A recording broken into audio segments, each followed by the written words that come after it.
नमस्कार, आप देख रहे हैं जवाब तो देना पड़ेगा और आपके साथ में विजेंद्र सोलंकी। इंसानी शरीर कहते हैं कि 90% पानी से बना है।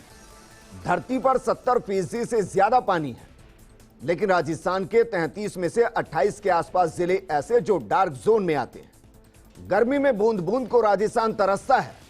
पूरे प्रदेश के लाखों हैंडपंप में अंतिम बूंद कब निकली होगी, ये शायद पुरातत्व विभाग को बताने में भी महीनों लग जाए। अभी भी सैकड़ों बांध ऐसे हैं जिनको पानी का इंतजार है, और प्रदेश के दर्जनों शहर ऐसे हैं जिनको अगले 6 महीने पानी मिल भी पाएगा या नहीं, वो भी नहीं जानते। आप सोच रहे होंगे कि बरसात के मौसम में क्या बकवास है, चारों तरफ पानी पानी है, सैकड़ों गांव पानी में डूबे हैं, बैराजों के गेट खोले जा रहे हैं, और मैं बता रहा हूं कि राजस्थान बूंद बूंद के लिए तरसता है। चलिए एक और उदाहरण मैं आपको देता हूं। आपको 11 महीने सिर्फ एक वक्त का खाना दिया जाए और 1 महीने हर दिन 24 घंटे जबरन मुंह में खाने को ठूसा जाए, क्या ये सही है? वर्तमान में राजस्थान के हाल कुछ ऐसे ही हो चले हैं। बारिश अभी भी पश्चिमी राजस्थान में औसत से कम बताई गई, पूर्वी राजस्थान में औसत से थोड़ी ज्यादा, और हालात ऐसे बन गए मानो बादल फट गए, सैलाब आ गया, आसमान से तबाही आ गई। क्या यह बर्बादी के निशान ज्यादा बारिश का परिणाम है, या फिर सिस्टम की उस नाकामी का मंजर जो पानी को संजो नहीं पाता और पानी की बर्बादी के साथ साथ जिंदगी की बर्बादी होती है? आज बात इसी मुद्दे पर कि आफत का जिम्मेदार आखिर कौन है।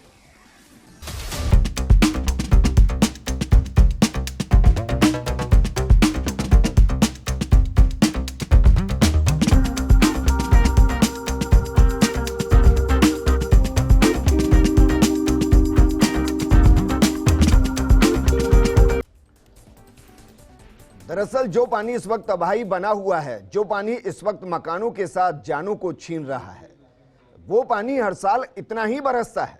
हर साल यही हाल होते हैं, हर साल ऐसे ही रेस्क्यू किया जाता है, हर साल ऐसे ही जान जाती है। तो फिर कुछ बदलता क्यों नहीं, ये एक बड़ा और गंभीर सवाल है। क्या हम सबको दुआ करनी चाहिए कि राजस्थान में बारिश होना बंद हो जाए? क्या हमें दुआ करनी चाहिए कि सुरक्षा के दृष्टिकोण से सूखा पड़े? ऐसा होना चाहिए। यकीनन राजस्थान में कोई ऐसा नहीं चाहता होगा। हम दुआ तो यह करते हैं कि राजस्थान की सूखी जमीन से पानी निकले, कहीं पानी की समस्या ना हो, और जब पानी आसमान से आता है तो हम रोने लगते हैं, बारिश को कोसने लगते हैं। यह कब तक चलेगा? इस मुद्दे पर बात करने के लिए बेहद खास पैनल हमारे साथ मौजूद है। हमारे साथ मौजूद है कोटा ग्रामीण के एसपी शरद चौधरी जी, पूर्व कलेक्टर जगरूप सिंह यादव जी, कांग्रेस नेता आर तिवारी जी, और बीजेपी नेता मनीष पारीक जी। शुरुआत करते हैं सुरक्षा के दृष्टिकोण से, क्योंकि हालात ज्यादा खराब कुछ जगहों पर बने हुए हैं। शरद चौधरी जी, सर हाड़ौती के अंदर इस वक्त किस तरीके के हालात हैं? क्या औसत से बहुत ज्यादा बारिश हो चुकी है? कितने गांव ऐसे हैं जो पानी में डूब गए हैं, और उनको बचाने के लिए किस तरीके के इंतजाम किए गए?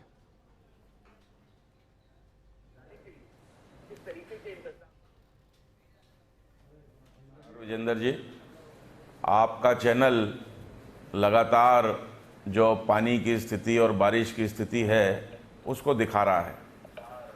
पूरा राजस्थान इस बात को देख रहा है। निश्चित रूप से पिछले 3 दिन से लगातार बारिश जारी है, और अगर इसको ये बारिश विभिन्न कालखंड में आए, टुकड़े टुकड़ों में आए, 2 घंटे रोज़, 3 घंटे रोज़, तो ये आफत नहीं बनेगी। लेकिन कुछ ईश्वर की मर्जी है कि एक तरफ पानी जहाँ अमृत है, तो जब ये अतिवृष्टि हो जाती है तो त्राहिमाम भी मचा देता है। तो इस वक्त वो त्राहिमाम वाली स्थिति है। लेकिन चूँकि मैं सरकार में हूँ, सरकार की नुमाइंदगी करता हूँ, जिम्मेदार पद पे हूँ, तो मेरा कोटा ग्रामीण इलाके की जो कोटा ग्रामीण पुलिस है, प्रशासन है, और कोटा संभाग के अन्य ज़िले बूंदी, बारा, झालावाड़, सब में जो भी हमारे पास संसाधन है, हम पूरी तन्मयता से लगे हुए हैं जी।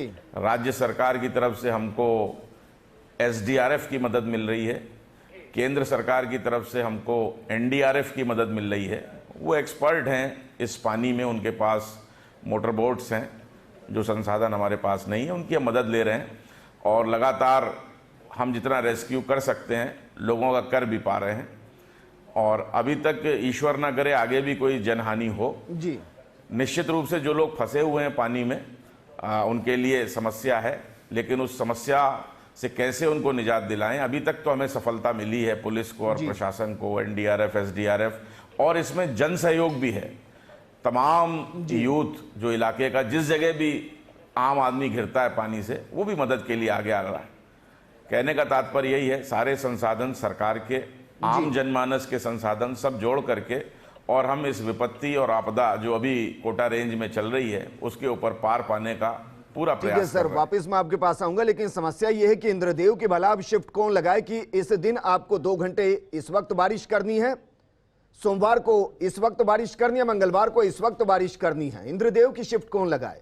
और दूसरा, जिनको मकानों से रेस्क्यू किया जा रहा है, हालात तो ये होने चाहिए कि वो अपने मकान में बैठकर पकौड़ों का आनंद ले, मकानों से बाहर निकलकर धक्के खाने को मजबूर ना हो। जगरूप सिंह यादव जी, सर बारिश या तो औसत है या औसत से कम है सर, उसके बावजूद हालात ऐसे बन गए हैं कि आफत ही आफत नजर आ रही है। हर साल इसी तरीके की तस्वीरें होती है, ऐसे ही मकान डूबते हैं, ऐसे ही जाने चली जाती हैं। एक स्थायी समाधान हो उस राजस्थान में जिसके 33 में से 28 के आसपास जिले डार्क जोन में आते हैं सर, पानी को कैसे कोसा जा सकता है?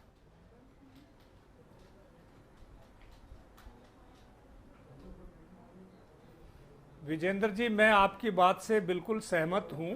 चाहे अतिवृष्टि हो चाहे अनावृष्टि हो, वर्षा जनित आप देखते हैं कई बार वर्षा जनित जो उससे हादसे होते हैं या उससे आफत आती है जिसको डिजास्टर कह सकते हैं जी, उसके समस्या जब वो बनता है कि जब रन ऑफ वाटर को हम ट्रैप नहीं कर पाते और उसको अवसर नहीं बना पाते। कहा भी है, जैसे प्रबंधकीय थ्योरी है, सिद्धांत है कि आपदा को अवसर बनाना चाहिए। तो प्राकृतिक रूप से जो बारिश होती है वो तो मौसम चक्र के चलते कहीं अधिक कहीं कम होती है, कई बार बहुत एक ही जगह बहुत अधिक हो जाती है। रुक रुक के आपने ठीक कहा कि इंद्रदेव तो कोई मानवीय प्रयासों से या प्रार्थनाओं के आधार पर वृष्टि करती नहीं है, वृष्टि नहीं करते। तो वर्षा जो भी होती है अमृत की बूंदों के रूप में धरती पे गिरती है, और वर्षा जनित जो जल है वो पेयजल के रूप में फसलों के लिए, सारे संसाधनों के लिए, मतलब वाटर टेबल को रिचार्ज करने के लिए बहुत अच्छा है। तो इसके दो, मैं समझता हूँ इस समस्या का निवारण करने के लिए 2 दृष्टिकोण होने चाहिए। एक तो ये कि बारिश जब नहीं होती है और मौसमी चक्रों का अन्वेषण करके, अनुसंधान करके हर जिले में डिजास्टर मैनेजमेंट कमेटी बनी हुई है जिसके जिला कलेक्टर अध्यक्ष हैं, वो एक तो उसका कंटिंजेंसी प्लान बनाए, वो वर्ष पर्यंत कौन से विभाग को क्या क्या कार्य ऐसे करने चाहिए कि अधिक बारिश हो जाए तो क्या कार्य योजना रहेगी, किस उसमें भी अमुक विभाग की, जैसे पेयजल विभाग की क्या कार्य योजना रहेगी, उनको पेयजल के लिए बारिश का पानी इकट्ठा करना है तो उनको चैनल रिवलेट्स कैसे बनाने हैं, और सिंचाई वालों का और पीडब्ल्यूडी का, इनका सारे विभागों का, चूंकि जो डिजास्टर मैनेजमेंट कमेटी की जगरूप सिंह यादव जी, माफी के साथ मैं आपको रोक रहा हूं सर, लेकिन सवाल तो यह है कि कौन करेगा ये? चैनल पर बैठकर हम सिर्फ डिबेट कर सकते हैं सर, आपको रोक रहा हूं मैं। एक बड़ी खबर का रुख करते हैं। टोक्यो ओलंपिक में महिला हॉकी का सेमीफाइनल, अर्जेंटीना ने टीम इंडिया को हरा दिया। 2-1 से टीम इंडिया की हार, और अब कांस्य पदक के लिए टीम इंडिया भिड़ेगी। उम्मीदें बहुत थी, लेकिन जिस तरीके का खेल भारतीय महिला टीम ने दिखाया है, यकीनन यहां से वो उम्मीद जगी है कि आने वाले ओलंपिक्स के अंदर गोल्ड पर हमारी दावेदारी और भी ज्यादा मजबूत होगी। हालांकि इस वक्त हम अर्जेंटीना से हार गए हैं, 2-1 से हार गए हैं। जिस तरीके से पुरुष हॉकी टीम अब कांस्य के लिए लड़ेगी, वैसे ही अब महिला हॉकी टीम भी कांस्य के लिए, यानी कि ब्रॉन्ज मेडल के लिए अगले मुकाबले में उतरेगी। और अब यही दुआ और उम्मीद की जा सकती है कि दोनों हॉकी टीमें ब्रॉन्ज मेडल लेकर आए, एक जीत का तमगा लेकर आए। गोल्ड से उम्मीदें थी कि गोल्ड आएगा, लेकिन ठीक है, जिस तरीके का खेल दिखाया, पूरा भारत दोनों ही टीमों पर गर्व करता है, हर उस खिलाड़ी पर गर्व करता है जिसने ओलंपिक में भागीदारी दी है। उम्मीदें बहुत ज्यादा थी, थोड़ी निराशा हाथ लगी है, लेकिन अब दुआ ये कि अब ब्रॉन्ज मेडल कम से कम महिला हॉकी टीम जीतकर लेकर आए। जगरूप जी, आपके पास मैं आ रहा था सर, सवाल यही था कि औसत से भी कम बारिश है, ये प्लान कब बनेंगे? हर साल इसी तरीके की डिबेट होगी, हर साल इसी तरीके से लोगों की जिंदगी जाएगी, इसी तरीके से लोगों के मकान ढहेंगे, इसी तरीके से अपने घरों से पलायन करना पड़ेगा, और 2 महीने के बाद हम रोएंगे कि पानी नहीं है हमारे पास पीने के लिए। जी विजेंद्र जी, बिल्कुल बिल्कुल विजेंद्र जी, आपने ठीक कहा। इसके लिए disaster management plan, disaster management act में बने हुए हैं, जिसके राष्ट्रीय लेवल पे तो पीएम अध्यक्ष हैं जी। तो उनके स्तर पे तो मैं समझता हूं कि राष्ट्रीय नदी परियोजना जो जोड़ने की, नदियों को जोड़ने की योजना है, जिनमें से मुख्य जिनसे रन ऑफ वाटर होता है, तो जिससे वर्ष पर्यंत ऐसी नदियां जो वर्षा जनित जल के आधार पे चलती हैं, उनके अलावा उन पे पानी छोड़ा जा सकता है। ऐसे बहुत सारे वाटर बॉडीज हैं, उनको रिप्लेनिश किया जा सकता है, उनमें पानी भेजा जा सकता है, जैसे कालक बांध है, जैसे कि जमरामगढ़ का बांध है, ऐसे बांध जैसे हमने ERCP परियोजना मुख्यमंत्री जी ने जैसे भेज रखी है केंद्र को, तो 11 जिलों में, जैसे उससे मैं समझता हूँ पानी की कमी और किल्लत की सारी समस्याओं का उससे समाधान हो जाएगा। 11 जिले जो पूर्वी राजस्थान के हैं, उनमें कभी ना तो कृषि जल की, ना पेयजल की किसी तरह की, ना वाटर बॉडीज में, वाटर बॉडीज जितने भी जलाशय हैं वो भी सारे भरने का उससे समेकित प्लान बना हुआ है जो 38,000 करोड़ का है।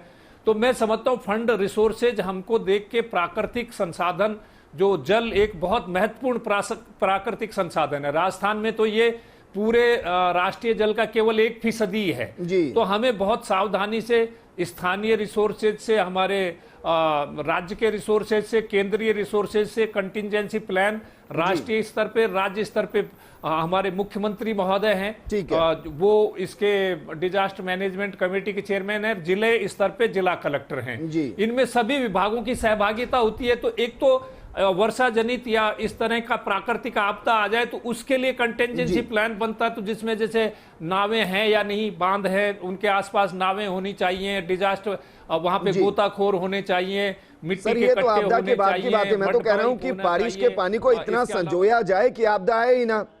क्षेत्रफल के आधार पर राजस्थान देश का सबसे बड़ा राज्य है और वाटर सिर्फ 1% है, 28 जिले के आसपास डार्क जोन में है। अवसर बनाइए। RR तिवारी जी, सर एक कहावत है कि इंसान अपने मामले में सबसे बड़ा वकील है और दूसरों के मामले में सबसे बड़ा जज है। यहां भी यही स्थिति है सर।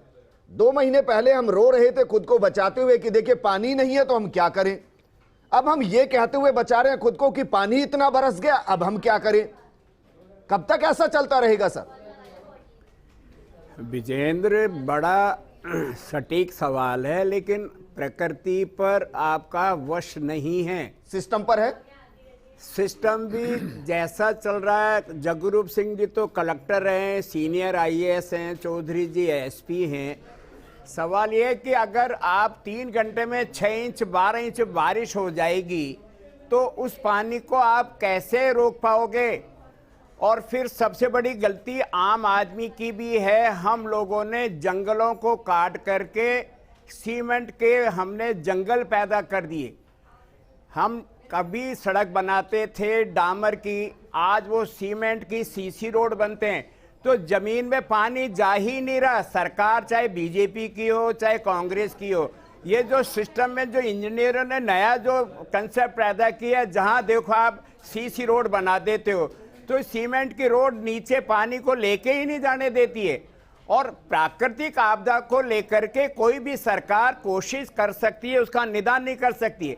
मैं आपसे एक बात कहना चाहता हूं, राजस्थान क्षेत्रफल से देश का सबसे बड़ा भौगोलिक इलाका है और पानी हमारे यहाँ 1% है।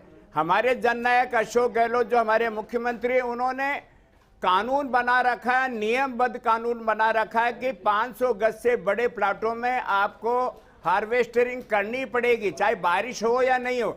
आपके घर का अगर पानी भी है तो जमीन के अंदर जाना चाहिए। जब तक जमीन में रिचार्ज नहीं होगा, पानी पीने के पानी की ये बरसात जमीन को रिचार्ज करने के लिए ही तो होती है, और तो, किस लिए होती है? तो पानी एक साथ देखकर दुख होता है कि धीरे धीरे पूरा पानी अन्य प्रदेशों के अंदर, अन्य प्रदेशों की तरफ बह जाता है। और 2 महीने बाद अब फिर मैं रोना खुद शुरू ही कर कह देंगे रहा कि हूं, पानी नहीं है, पानी नहीं है। दुनिया में आप ये तो जानते हैं ना कि इस वक्त भी जो बारिश हुई है सर, जिसकी वजह से सारे हालात हो गए हैं, अभी भी 50 से ज्यादा बांध ऐसे हैं जो खाली पड़े हैं। बीसलपुर में बमुश्किल 40% पानी आया है और हम कह रहे हैं कि बहुत बरस गया।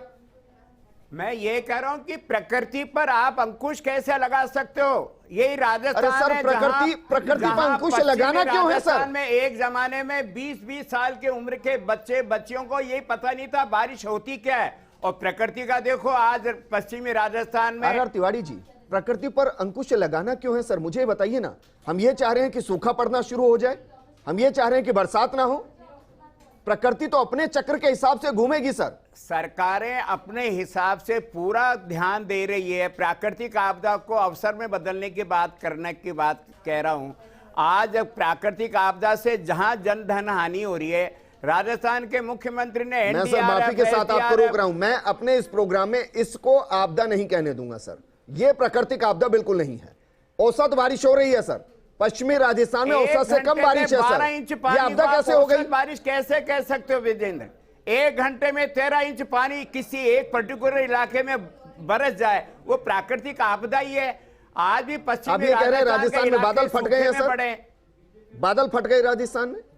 मैंने ये कब कहा? ये उत्तर भारत के अंदर होता है, उत्तराखंड में, हिमाचल में होता है। राजस्थान में जब 1 घंटे में अगर 13 इंच बारिश होती है तो पानी को समेटोगे कहां से? कोई सी भी सरकार बन जाए, सादर पानी तो बहेगा सड़कों पे। सर मुझे थोड़ा सा आइडिया नहीं है, मुझे बताइए 13 इंच 1 घंटे में बारिश को एमएम कितना कहते हैं? मुझे अंदाजा नहीं, आप बताइए सर कितने एमएम बारिश हो गई 1 घंटे में सर? अभी एमएम की बात नहीं कर रहा हूं, मैं फिर कह रहा हूं, हमने जंगलों को काट करके हमने सीमेंट और लोहे के जंगल खड़े कर दिए, बड़ी आवासीय कॉलोनियां बना दी है। मतलब मैं मानकर चलूं कि आने वाले सालों के अंदर बारिश अगर होगी तो और ज्यादा मकान डूबेंगे, हम व्यवस्था नहीं करेंगे पानी को संजोने की। ठीक है मनीष पारीक जी, मुझे याद है कि राजस्थान में वसुंधरा राजे के दौर में एक प्रोग्राम बनाया गया था कि हर गांव के अंदर पानी को संजोने की व्यवस्था करें। हालांकि कांग्रेस दौर में भी इस तरीके के प्रोग्राम बनाए जाते, मनरेगा के साथ भी उसको जोड़ा गया था। अगर पानी इस तरीके से बर्बाद होकर दूसरे प्रदेशों में चला जाएगा तो यह तो राजस्थान का दुर्भाग्य है। मकान अगर डूब जाएंगे, जान चली जाएगी, दुर्भाग्य है। औसत बारिश में यह हाल हो रहा है। वही विजेंद्र, मैंने कहा कि विजन नहीं है। जो माननीय वसुंधरा जी ने योजना बनाई थी और वर्षा जल पुनर्भरण का काम भी अभी उन्होंने कहा जननायक जी कर रहे हैं, ऐसा नहीं है। वो भी भारतीय जनता पार्टी ने प्रोजेक्ट लाया था, लेकिन ना तो वर्षा जल पुनर्भरण का काम ठीक से चल रहा है, और वो भी जो जल स्तर बढ़ाने के लिए बात हुई थी, आपको याद होगा ऐसे ही प्रोग्राम हुआ था चित्तौड़गढ़ में 6 मीटर तक जल स्तर बढ़ गया था। उस योजना को भी कांग्रेस सरकार ने बंद कर दिया। 2 तीसरी बात, ये गाँव की बात है, जहाँ कुएं बावड़ियों का पुनर्भरण होना था वो नहीं हुआ, वर्षा जल पुनर्भरण नहीं हुआ, दोनों हुआ। शहर में क्या हुआ, यहाँ पर जो नाले थे उनके सफाई का ठेका ही नहीं हुआ, और जो ड्रेनेज सिस्टम था वो कोलैप्स हो गया। जो उल्टा काम था, आज जो पेड़ गिरा बाबू बाजार में और जो कमाल कर रहे हैं सर आप। ये हुआ इसी प्रोग्राम में दोनों मेयर को मैंने बैठाया था और दोनों मेयर ने कहा था कि हमने पूरा काम कर लिया है। 17 जून की तारीख थी, 20 जून डेडलाइन थी। वो कह रहे थे कि 90% से ज्यादा नालों की सफाई हो गई। 40 साल में ऐसा नहीं हुआ जैसा जयपुर में इस बार हुआ। बड़े नालों के सफाई का तो ठेका ही नहीं हुआ, एक बात। और जो गंदी गलियों की सफाई होनी थी, उसमें जो कंपनी हमारे बीवीजी वहां थी वो छोड़ गई, उसकी भी अब ठेका नहीं हुआ। 2 और तीसरा, जो ट्रंचलेस सिस्टम से स्मार्ट सिटी का प्रोजेक्ट काम कर रहा है, वो अंदर क्या काट रहा है, कौन से तार डाल रहा है, उससे कौन सा पेड़ गिरेगा, कोई पता नहीं है। आपको एक बात और बताना चाहता हूं, बाबू बाजार में जो पेड़ गिरा है उसके बारे में मैंने पहले ही निवेदन किया सीओ साहब से कि जो इसकी पेड़ों की छटाई करने का प्रोजेक्ट होता है उसके तहत ठेका दिया जाता है, वो ठेका नगर निगम ने दिया ही नहीं। जो लगभग पेड़ हो गए, बड़े बड़े भारी भारी 250 क्विंटल के हो गए, उनकी छटाई होती है ऊपर ऊपर, कोई कर्मचारी कोई ठेका नहीं हुआ, वो तो गिरेंगे ही। जयपुर का तो राम ही मालिक है सर कि जयपुर में क्या होगा। चारों तरफ अगर आप मिट्टी रखेंगे तो पानी उसमें जाएगा, इन्होंने भी कहा ये बात। वो जल अगर जाएगा ही नहीं नीचे तो पेड़ कैसे जिंदा रहेगा, धीरे धीरे सूख जाएगा। और ये पेड़ों के हत्यारे बन गए, इसके पीछे उसमें भी था विजेंद्र प्रोजेक्ट है। इस तरह की बात है कि उन पेड़ों का ध्यान रखा जाएगा, उसके चारों तरफ मुंडेर बनाई जाएगी, उसको गोखे बोलते हैं, वो करा जाएगा, वो बिल्कुल नहीं किया। और वो सीमेंटेड एस्पेक्ट हुआ, पानी जाना नीचे बंद हुआ, पेड़ की वो खत्म हो गई, जड़ें जड़नी है और वो पेड़ गिर रहे हैं। 1000 से ज्यादा पेड़ ऐसे असुरक्षित हैं। राजस्थान को देखकर, जयपुर को देखकर तो मुझे ऐसा लगता है, कहावत हुआ करती थी, किसी पेड़ को अगर सुखाना है, मारना है तो उसको जाकर हर दिन कोसने लगो। इस वक्त कुछ ऐसा ही हाल हो रहा है। लेकिन बिल्कुल। शरद और चौधरी जैसे जी, पांचना बांध शरद के बारे चौधरी में जी, प्रोजेक्ट था, सर वो मैं नहीं पुलिस हुआ। के बारे में जब सोचता हूं तो मुझे फक्र महसूस होता है। फक्र इसलिए क्योंकि कोरोना के दौर में जो बेहतरीन काम पुलिस ने किया उसके लिए साधुवाद, अभी भी जो काम कर रही है उसके लिए भी साधुवाद। अब बाढ़ के हालात हो गए हैं तो भी सुरक्षा के पूरे इंतजाम किए जा रहे हैं, उसके लिए भी साधुवाद। लेकिन सर कहीं यही कारण तो नहीं कि पूरी पुलिस इन तमाम कामों के अंदर लग रही है इसलिए अपराध बढ़ रहा है?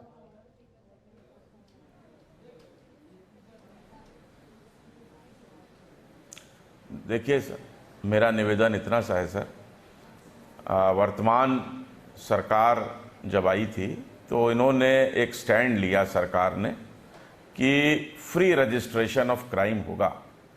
As a professional police officer मेरा ऐसा मानना है कि यदि आप उसको पूर्ववर्ती वर्षों से कंपेयर करते हैं जी, तो बाकी एस्पेक्ट्स तो हैं ही हैं कि आबादी बढ़ती है, जनसंख्या बढ़ती है, गाड़ियों की संख्या बढ़ रही है तो एक्सीडेंट्स की संख्या बढ़ेगी।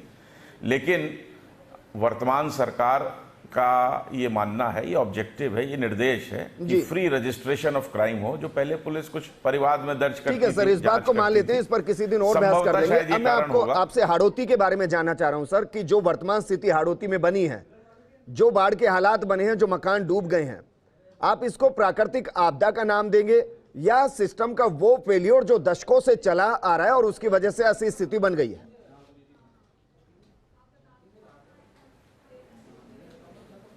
सर दोनों ही बातें सत्य हैं। इसमें यह भी सत्य है कि जो भी विगत पिछले 30, 40, 50 सालों से प्लानिंग चल रही है उसमें कहीं कमी है। जो आबादी बढ़ रही है शहरों में, जो खाली ज़मीनें थीं जिससे कि पानी रिचार्ज होकर नीचे जाता था, उस पर शहर बस गए हैं। बहुत सारे कारण हैं सर, एक ही कारण नहीं है। और ये बात भी सही है जो अभी कांग्रेस के प्रवक्ता तिवारी जी कह रहे थे कि एक दिन में लगातार पानी बरस रहा है। मैं जैसे कोटा में हूँ, मैं 3 दिन से देख रहा हूँ, रुक नहीं रहा है। अगर रुकता है तो आधे घंटे के लिए, और लगातार 10 घंटे, 12 घंटे, 18 घंटे पानी बरस रहा है। अब पानी आ गया, उसका डिस्चार्ज को जो नदी नाले की व्यवस्था है वो एक व्यवस्था, उसकी कैपेसिटी है, उसके बियॉन्ड आ गया। तो इसीलिए मैंने शुरुआत में कहा था कि अगर ये 3 घंटे, 4 घंटे, 6 घंटे रोज बरसता तो ये आपदा नहीं होती, ये अमृत होता और सारे तालाब भरते, वो रिचार्ज होते, अंडरग्राउंड वाटर रिचार्ज होता।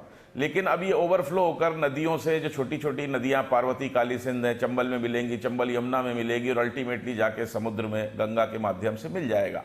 इसका उपयोग धरती के पानी के रिचार्ज होने में नहीं हो पाया क्योंकि ठीक है सर, आपका कहने का मतलब है कि अगर ये बारिश 10 दिन में होती, 3 दिन में नहीं होती तो बेहतर होता। जगरूप सिंह यादव जी, एक लाइन में मैं आपसे कमेंट चाहूंगा सर, क्या ये सिस्टम का वो फेल्योर नहीं जिसकी वजह से अमृत जमीन पर गिरते ही जहर सा दिखाई देने लगता है?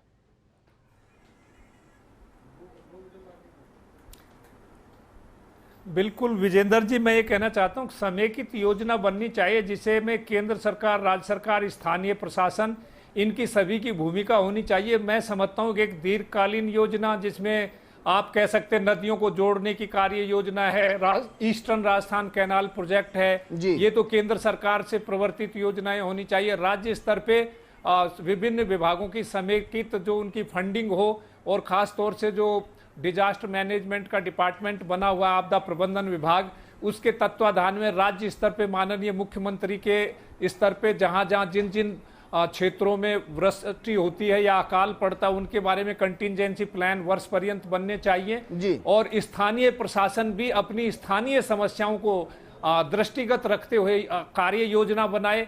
मनीष जी जैसा कह रहे थे, मनीष जी खुद भी तो स्थानीय प्रशासन में रहे हैं, समस्या इनके समय में भी आई थी, तो उनका स्थायी हल होना अलग बात है और तात्कालिक हल तो जब आप मिट्टी के कट्टे लगा देते हो या तात्कालिक कॉस्मेटिक जो आप सर्जरी करते हो उससे काम नहीं चलता। रोग की जड़ों तक चाहिए और जैसे इस तरह की आप बहुत अच्छी लाइन का इस्तेमाल किया। वर्तमान स्थिति में यही है, सब जानते हैं, पूरा सिस्टम जानता है कि 10 दिन 12 दिन के बाद मानसून चला जाएगा, उसके बाद कोई नहीं पूछेगा कि कहां मकान कितने गिरे, क्या हुआ क्या नहीं हुआ, और 1 साल की टेंशन खत्म। अगली बार फिर 10-15 दिन जवाब दे देंगे, फिर टेंशन खत्म। इसी तरीके से तो समाधान हो नहीं रहा है। शुक्रिया हमारे साथ जुड़ने के लिए। चौधरी जी आपका भी शुक्रिया, तिवारी जी आपका भी शुक्रिया और मनीष पारीक जी आपका भी शुक्रिया चर्चा में शामिल होने के लिए। एक स्थायी समाधान यकीन मानिए अगर हो जाए तो राजस्थान में पानी की कमी दूर दूर तक नजर नहीं आएगी, क्योंकि इंद्रदेव जमकर बरसते हैं। बस वो पानी राजस्थान संजो नहीं पाता है। एक छोटे से ब्रेक के लिए रुक रहे हैं, जल्द हाजिर।